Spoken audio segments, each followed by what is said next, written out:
Hey, what's up, everybody? I'm back with another video.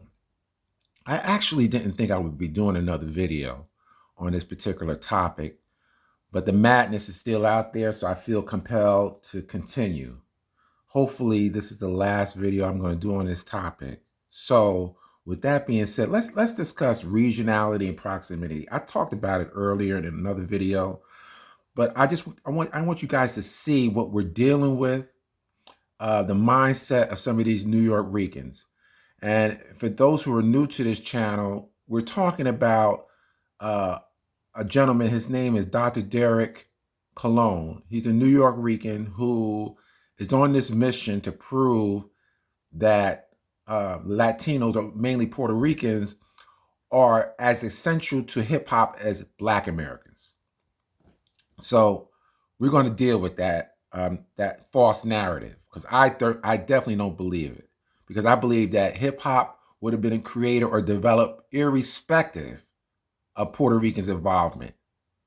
We didn't need Puerto Ricans to help build hip hop. All right, so let's deal with the mindset. So I took a portion of a comment section within one of the videos that he posted. And so my comment was in reply to something that was said. I can't recall what was posted prior to it. So I replied, yes, you said it correctly at first. Puerto Ricans helped push the culture forward. They did not create any elements within the culture. They didn't create rap, breakdancing, or the music that is fundamental to hip hop. We FBAs thank you for your participation and being an integral part of promoting the genre. Peace. So now here's the reply to my comment, and this illustrates the mindset of New York Ricans, who have this belief that somehow they're entitled to the culture. So here's an example. Surely you're over 50 and from the Bronx, or else you have nothing to say. Puerto Ricans were in hip hop long before any so-called FBA outside of New York. So that's what we're dealing with. Basically, they're saying if you're not from the Bronx during that period of time, there's no way hip hop belongs to you, even if you're an African American. So a Latino have more right to say that they're part that is their culture than any FBA living outside of New York. So, but surely that's a ridiculous argument. But they don't seem to think so. Let me pull up a graph. And so I want to walk through this nonsense. And we're going to break some things down, so it's clear. Okay, so as you can see, is a map, and there's some, music or types of genres inside the map. And I'm going to prove to you why that argument is ridiculous. All right. Now we know that jazz comes from New Orleans, right? Now, does that mean because jazz was birthed in New Orleans, that a person in the Bronx, a Black person in the Bronx, can't say that jazz is part of their culture? Think about that, because that's the argument that they're making. Because hip hop was created in the Bronx, anybody outside of the Bronx can't claim hip hop culture. Blues, born in the Deep South. Does that mean that anybody in the Bronx who is Black can't claim blues as part of their culture? The same thing with rock and roll. The same thing with house music. Created in Chicago, does that mean that Puerto Ricans or Black people in the Bronx, they cannot identify their culture? Is that what they're saying? Or that culture doesn't belong to them? The same thing with Motown. It was birthed in Detroit. Does that mean a person from the Bronx can't claim that as part of their culture? This is the nonsensical argument they're making. I could go on and on. You could doo-wop, the Philly sound, Stax, the Memphis sound, the Stax Records. All of that is ours. belongs to FBA. So it's a ridiculous argument to make, but this is the argument that they're making. Now, this is clearly an attempt to kind of take over hip hop for themselves. And so I'm not going to allow that to happen. I'm going to do what I can to prevent this from happening. Now, there was a gentleman, one of his sidekicks, his name was Randy, and I had a back and forth with him as well. And it was pretty heated, you know. He was cursing at me and everything like that, you know. And so he said something crazy. He said that black people are the tethers to Puerto Ricans. So I said, whoa, where did that come from, right? So I challenged him on that. So I brought up examples of how black people help Puerto Ricans. So I said, well, J-Lo was introduced to the urban America by way of Puffy Combs. Rosie Perez was introduced to urban America by way of Spike Lee. And guess who else? Lisa got her career going by who? She got her career going by Full Force. Even Fat Joe got his break from Brothers, right? So then I went on to say, on a bigger scale, the civil rights movement gave all minorities, including Puerto Ricans, the opportunity for advancement in the American dream. And last but not least, and I could have went on, but I topped it off with this. What about President Obama, who put the first Puerto Rican judge on the Supreme Court? What have you guys done for us? Absolutely nothing. This is what you call projection. Now, as I go into this video, Dr. D, he would discount any Latino who supports FBA position. So he downplays anything that Charlie Chase says. And I don't have to play all the clips like what Charlie Chase says. We all know what he said about how he was criticized for playing Jungle Bunny music. Even Crazy Lake said some things where he talked about how he was introduced to hip hop culture, but he didn't say the blacks, but clearly he said he went to the jams, and the jams were where Kool Herc was at and was promoting.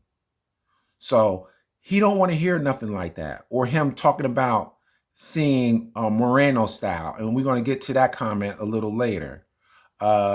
Anything that any Latino has said that supports the FBA's claim that it was created by us, he rejects it as being out of context. Now I'm going to play a little short clip. It's not a clip, but it's a recording, a voice recording of Frankie Cutlass talking about how black people helped him. Let me see if I can tee it up.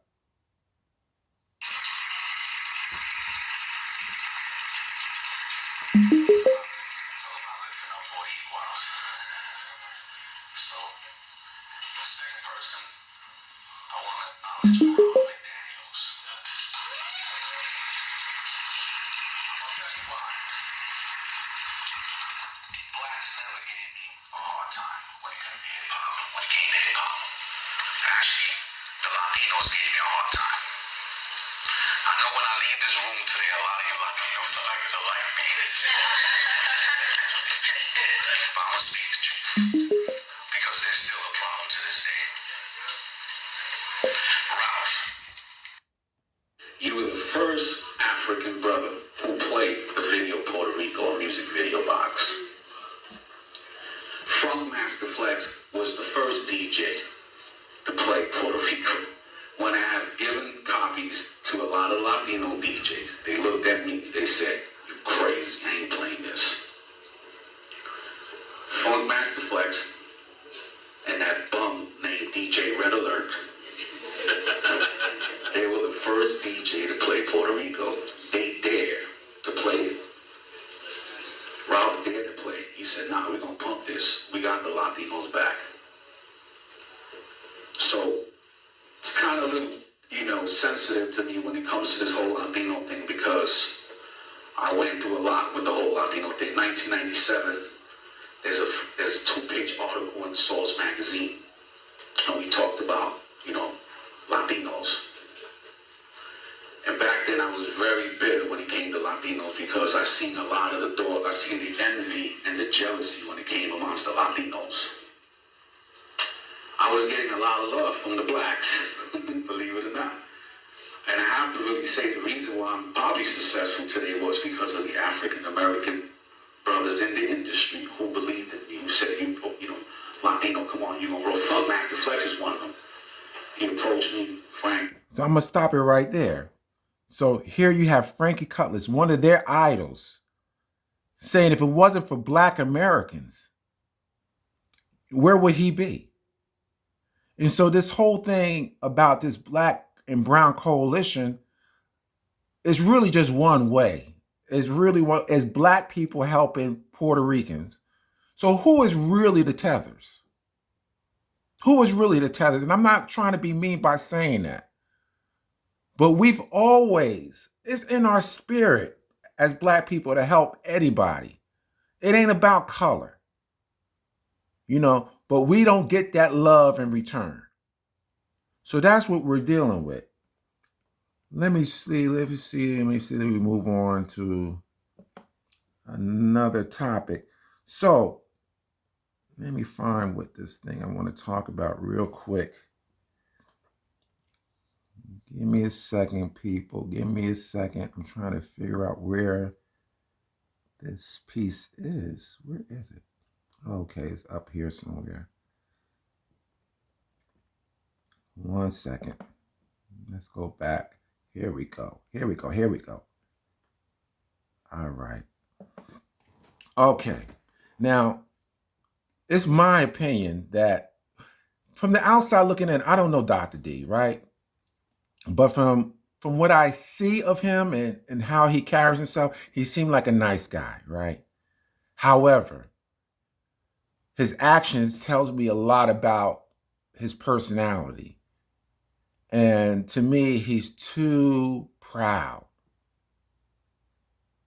Being too proudful is what has allowed him to get into this situation that is going nowhere.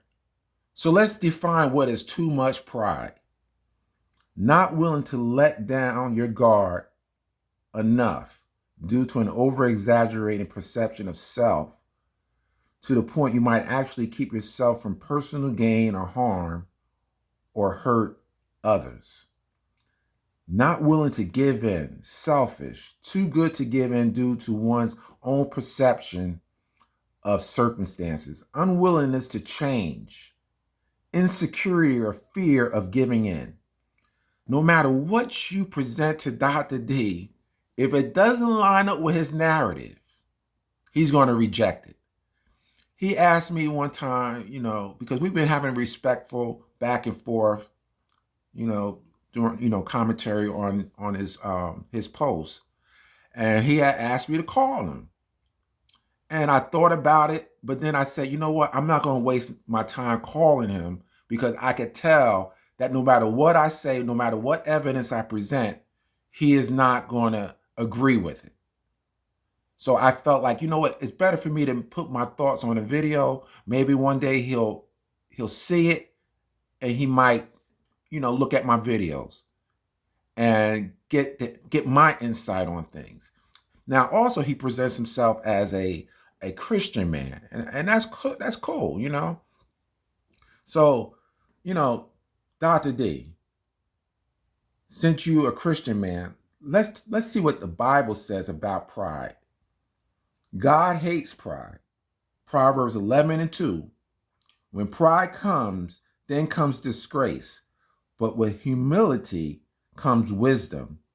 Let's look at Proverbs 16:18. Pride goes before destruction, and haughty spirit before a fall. Now, prior to me making these videos, I told Dr. D in a post, in the comment section, let this go, because, you're going to end up embarrassing yourself. And because I could tell where he's going, it's not going to end well for him. And so, but needless to say, he's pushing on. I don't understand why he would do that, but needless to say, he's pushing on. So let me see where we going with this. I don't know. Let's see. Okay, so let's go here. Now he talks about. Let me do this. Let me play a video of Dr. D talking about. He was on a platform called. Let me think of the name. Black Skin is Amazing, and the host of that platform had him on his platform, and they were supposed to have a debate. And whenever the host brought up some points, of course, Dr. D wouldn't agree with it. And one of the clips was in reference to Big Pun. And when Big Pun was talking, he was interviewed on MTV in 1998, talking about his song Boricua Morena, and his love for the music, and thanking Black people for accepting Puerto Ricans. And so the host, in his opinion, and I agree, Big Pun was probably saying that he was thanking Black people for accepting Puerto Ricans into hip hop in the very same way that Frankie Cutlass had expressed in his hip hop panel discussion. You clearly heard what Frankie Cutlass said. You know, he owes his career to Black people. He said his own people didn't accept him like that. That speaks to the way Frankie, not Frankie, what's his name? The other guy, not Frankie Cutlass. What is his name? Charlie Chase. There we go. When he talked about when he first got started, all the heat he got from the Latino community, it was Black people that embraced him and gave him a platform. You know, so it's always been Black people carrying Puerto Ricans. It's never been the other way around. So Dr. D would not acknowledge that maybe Big Pun was basically saying the same thing as Frankie Cutlass. So let me play a little bit of that. This is his response. He made a response video to his time on the other platform, and he wants to talk about what happened when he was on the other platform. So let me play a little bit of it. Let me see. Just 1 second. Let me tee it up real quick. Just, they're just trolls who just want to try and make a point, so they put these little clips up and do their thing. He puts the clip up of Big Pun in an interview on MTV. And this is an interview when he's doing his song, I'm Not a Player. And he puts the clip up, and it gets to a certain part of the clip where Pun is explaining something. He's explaining that, when he talks about Boricua, Morena, he's paying homage to the Puerto Ricans and to the Blacks, right? And then he says this. He says, I just wanted to, thank the Blacks for accepting Boricuas. And then the clip ends. Now, I watched the full interview. And in the full interview, right after he says that, the clip ends and it goes to another part of the interview. But what this guy did, he did not even play the whole interview. So you can clearly see when he gets to that part where he says, I want to thank Blacks for accepting Boricuas, you can clearly see he's about to say something else, but it got edited. And we all know that when something is edited, whether it's an interview, a movie, there are things that are edited out that you really can't hear what the full context of the conversation was about. Now, Big Pun is not here. Big Pun is 90. So what he wants to do is he wants to try to take a clip from the 90s. But Pun is not here. You can't take that out of its context. Pun was speaking about a specific song He definitely was not saying this. See, this is what, when I went to explain, he cut me off and he put words in my mouth to make it seem like I was saying something that I wasn't. In fact, he said, this is what Pun is actually saying. Pun is actually thanking black people, the ADOS, the FBA. He's thanking us for allowing him to be guests in this culture. That's big. Big Pun is a good dude. He's thanking us for that. Now, I don't know Big Pun, but Now, I just cut it off right there. Now, when the host asked Dr. D, well, what did Big Pun say after, the video was, before the video was edited? And his response was, I don't know. So, Dr. D, if you don't know what he was going to say after that, why are you so sure he wasn't saying what the host believed he was suggesting? See, it's a 50-50 chance that he was actually saying what the host believed. And there's a 50-50 chance that he wasn't.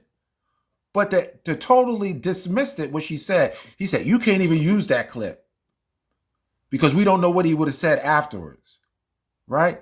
He was saying it was taken out of context. So, Dr. D, what is the context? I don't know.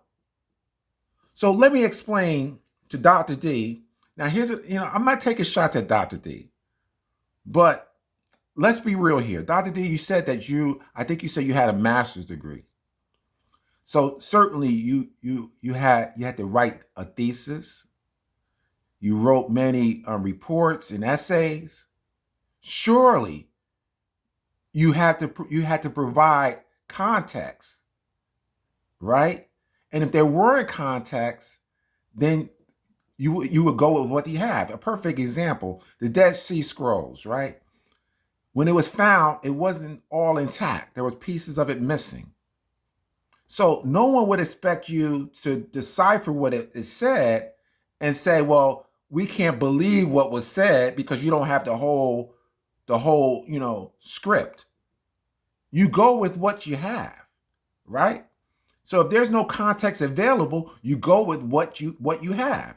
Now, if you were really interested in finding out what Big Pun actually said afterwards, I'm sure there's ways you could get the transcript, but I doubt you'll do that. So basically he just dismisses it. But let me explain, Dr. D, just in case you don't know what it means to be taken out of context. Simply means this: if you have, let's say, a small statement or phrase taken out of a larger phrase or paragraph or whatever context, and that small phrase seems to suggest something other than what's implied in the larger context, that's taking something out of context. In this case, there is no larger context available. So you work with what you have. So I have no problem believing that Big Pun was saying, thank you, black people, for accepting us into hip hop, even though he didn't use the word hip hop, because Frankie Cutlass said the same thing. And they're both in the same period of hip hop.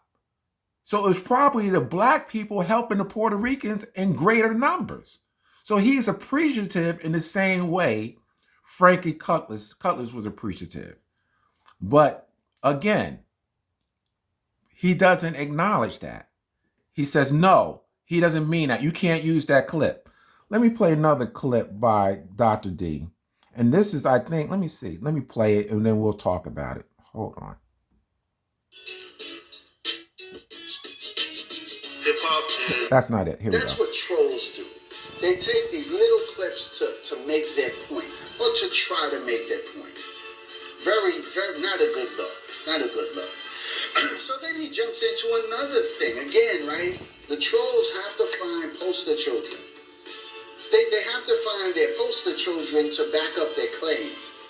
So the poster children are going to be people like Big Pun, Crazy Legs, Charlie Chase, Whipper Whip, Ruby D, who they take their little clips that they say out of context. Keep in mind, out of its context to make it say something that's not even what he was really talking about. So he plays a clip from The Freshest Kids. I encourage you to watch The Freshest Kids on YouTube in its entirety, and it will give you the context to b-boy culture. And he plays a clip from Crazy Legs, and Crazy Legs makes a statement. He says, yeah, that's that Moreno style. And he's talking about the black b-boys. He's talking about that, the word Moreno. So I've heard other FBA and ADOS make the statement like, y'all call us Morenos. And they don't even really understand what the definition of Moreno means. Like when you look it up in the dictionary, the word Moreno does not mean the N-word. It actually means black and brown people. That's the word Moreno. It's a Spanish word for black and brown people. He's referring to the black b-boys that had a certain style that they did. That's all he's saying. So he went on to say some other things, but I want to stop it there because all those guys he mentioned, he says they're insignificant. Those are all the people who are Puerto Rican that don't follow his narrative. So he discounts them. We're taking all of their statements out of context. This is what we're dealing with. A guy is in denial. He will not accept nothing that doesn't go along with his narrative. So this is what we're dealing with. So he used the word Moreno. And the reason why I'm on this particular issue, because he talks about it and he tries to say, and I put the definition, he tries to say that Moreno doesn't necessarily mean black people. It can also mean brown people. Now, we know what black and brown means. Normally, brown people mean Hispanic. So I'm wondering, is he going to try to suggest that if Crazy Legs, when he talk about CM Moreno style, we'll get into that later, is one day he going to suggest, well, he could have been talking about other Puerto Ricans, right? So we don't know. So, but we do know this. In the context of that word applying to people, they're definitely talking about black people. So there's no really argument regarding that. So he went on to talk about this video or this documentary, The Freshest Kids. He says, you guys need to watch it because then you really get the history right. And so I watched it, and I tell you what, a lot of it doesn't support what he believes. And he talks about when Crazy Legs talks. Maybe I'll play it and then let's talk about it. Hold on one second.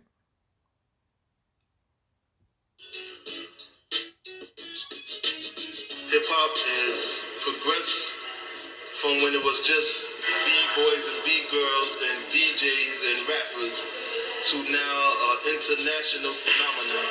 All these other rap artists started coming around and started making money. I'm thinking, wait a minute, what about Kool Herc? He was the one who started this whole thing. Kool Herc is the godfather of hip hop. When we say, let me stop it right there now, because something came to my mind. Dr. D's sidekick Randy was saying that, his challenge to the listeners at the time was name a crew, a b-boy crew prior to I think 73. I think he said that was all black. Now, Kool Herc had his own crew of b-boys who were all black. So I don't know what he was trying to say, because what I'm trying to get is whether or not they're trying to basically say that the Puerto Rican b-boys came along at the same time, but that's not true. You had Herc had his crew. Part of his crew was the Nigga Twins. You had B-girls as part of his with the Herculoids, whatever I think they call themselves. They started in 72. Before it was nearly 2 years before the first all Puerto Rican crew came along. So this idea that it all happened at the same time is a lie. I give him credit. He does acknowledge that the black kids started first, but he make it appear maybe it was a week before, or it wasn't that long, because he has to put everything close together to be able to say this was somewhat of a co-creation. And Dr. D has a weird way. He'll acknowledge that black people were first to create b-boy. He acknowledged that black people created hip hop, but then he'll come back and say, "Well, we helped build it, or we was right there. We were there from day one." So what do you mean? What are you saying? I mean, this is word salad to me. So let's play a little bit more. Of hip hop, we mean the whole rim of things, because he did graffiti, he brought the music, and his crew did the dancing. So when they say he's the godfather of hip hop, they actually mean he's the godfather of hip hop. Definitely is. So when Kool Herc gave a party, everybody be there. If you search the history, anybody would know that the first big DJ was Kool Herc. We used to all go to Herc's parties. We used to dance at Herc's parties. When I was about 5 or 6 years old, I used to listen to Herc play. So this was like 73. This was like 73. So that's when he came, from what I understand, that's when the music started coming from the underground onto the streets. This stuff was happening way before 73. It was happening in 72. But not necessarily on the street. They were b-boying back then. So when it came to the streets, that's when more people got to see it. So let me move on. Everything, all the breaking and stuff like that were considered underground. And so Kool Herc brought everything out into the open. And that was like, say, 74, 75. All the underground stuff, all the in-house, all the hallway dances, and all the house party dances were brought out to the street. And the more they took it to the street, the more nationalities got involved in it. It was no longer an Afro-American thing. The Hispanic took to the dance. Now you heard that. The Hispanics took to the dance. This was all FBA, at least a good 2 years, according to my research, before the first Hispanics got involved into b-boy and breakdancing. Right? Let's move on.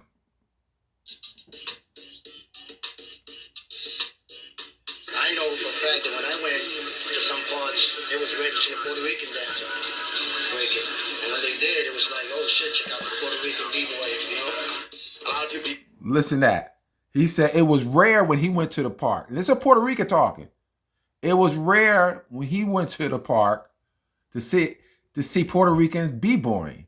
It was a rare thing to see. And he would be shocked to see it. So it wasn't as prolific as Dr. D wants us to believe. It was a rarity at first. Let's move on. You used to call it like, like the Latinos, Moreno means black, they'd be like, yo, that's that Moreno style, and that's the original style of b-boying. So Now that's Crazy Legs. The original style of b-boying is the Moreno style. That's black, the Zulu Kings, Herculoids, his crew, all that stuff that predated the Zulu Kings, he was referring as Moreno style. Just because you was around at the time, somebody like South Soul crew and all those groups were there at pretty much the same time as the Zulu Kings, doesn't mean that somehow there's this close chronology there. You had other crews, black crews that preceded the South Soul, that preceded the Zulu Kings. Okay? So let's not try to put it all together. Now, this is one of the people that, because there was another clip with in another video, I think I did mention about Crazy Legs talking about how he was introduced to hip hop. Hold on. Black kids invented breaking as we know it, as we understand it. It was the Puerto Rican kids that put breakers on their backs. Okay, so I mean, it's not a hard thing to understand. Black people created breakdance. They created the culture. It belongs to black people. It is black culture. I don't know why Puerto Ricans are trying to claim something that's really not theirs. They're clearly participants. They're clearly guests. They're the first guests, right? They're the first invited guests. So I don't understand this pushback. Why not accept second place? What's the problem? So I bought this. This is a diagram that I touched on in my other video on Fat Joe. If you want to watch that one. I think it's a good video. It's not one of my technological best videos, but I feel the information is good. So no one would have a problem looking at the cell phone. Anybody that watched that movie it's called Wall Street with Michael Douglas. I think this was the first time I think the mobile phone was featured. I'm not sure what year that was, but no one would have a problem tying that mobile phone to a smartphone today. We could see that there's an evolutionary process in terms of technology. The same thing with the car. We could see there's an evolution in the technology from the old car, the Model 4T, to, let's say, an Explorer. But for some reason, when we talk about breakdancing, I don't have to play the video. Everybody's seen the video. When we talk about breakdancing, somehow Dr. D can't see the correlation. He doesn't want to acknowledge that there was something that predates it by 50 years. He needs everything to be in a tight chronological order, I should say. That's what he needs. So anything that doesn't look exactly, this is his key. This is his point. He says it doesn't look exactly like it looks in the late 1970s. So therefore, that's not b-boying. He says you don't understand the essence of hip hop and b-boying. There's an essence to it. He doesn't understand that things that comes before it. So those moves that are featured in this video in the 20s or the 30s are the baby steps, are the beginnings of what has become b-boying. But for some reason, he rejects that. He rejects even rapping, from the Jubilaires in the 20s and 30s. He rejects Picnic Markham, even though we have a history of rhyming, from people like Dolomite, people like Nipsey Russell. The word rapping, I think the first time I ever heard the word rapping, or at least on a commercial record, was from the Temptations song Ball of Confusion. Rap on, brother, rap on. That was the first time I ever heard that word rap. That's a black word. So here we use a black word from the 70s all the way to the 70s, but it carried over into rap music in the late 70s to the 80s. You know what I'm saying? So there's a connection. I'm sure the word rapping was predated the 70s, but that's what I remember hearing that word for the very first time. So this is what we're dealing with. So based on the information that I have and that I have gained, I'm quite confident that hip hop is African American culture. I have no problem with that. Dr. D had a video talk about the burden of proof. If the FBA's brought their proof before a judge, somehow the judge would throw our case out. As if we don't have any receipts. We have too many receipts. That's the problem. The New York Ricans don't have no receipts, and somehow they're telling us we're wrong. They're saying we're divisive. No, you're trying to steal our culture. So let's put the proof on the table, right? Let's put the proof on the scale. So if this was a criminal court, we would be using reasonable doubt. But considering this is not that serious, right? Let's use a civil court procedure, which is the preponderance of evidence. What is the preponderance of evidence means? That simply means if one side has more evidence of fact than the other side, then the person with the most evidence is the one that more likely will get the judge's ruling in their favor. I've already talked about all of the Puerto Ricans who legitimize the FBA narrative of how hip hop was created by us. It is an African culture. Dr. D throws them out saying that we use them as props. We take them out of context. Don't believe what they're saying. They probably didn't mean it. All the proof that we've shown, the historical record, the fact that B-Boys started way earlier than we think, the fact that I demonstrated how even disco is a part of hip-hop history. All of those things that I provided clearly shows the preponderance of evidence is in our favor, overwhelmingly in our favor. I don't even understand why Dr. D is on this crusade, why he's on this mission. He's going to lose it. And matter of fact, he is losing. And for Dr. D, for your kids, for your grandkids, let this go. You will never win this argument. Now, I'm going to end this with this. We all know about B-Boying being a part of the Olympics in 2024. We're on the verge of being eliminated from the history books as far as the history of B-Boying. I read an article where they said B-Boy started in 1980s. Now, who was the face of B-Boying in 1980s? Puerto Ricans. There will more likely be the face that you will see on the pavilions, the B-Boy pavilion.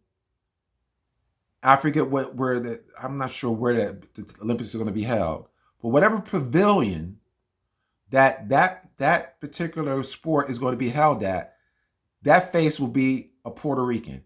And if that face, let's say that face is Crazy Legs, would Crazy Legs get up in front of the world and say that African Americans are the originators of this particular art form?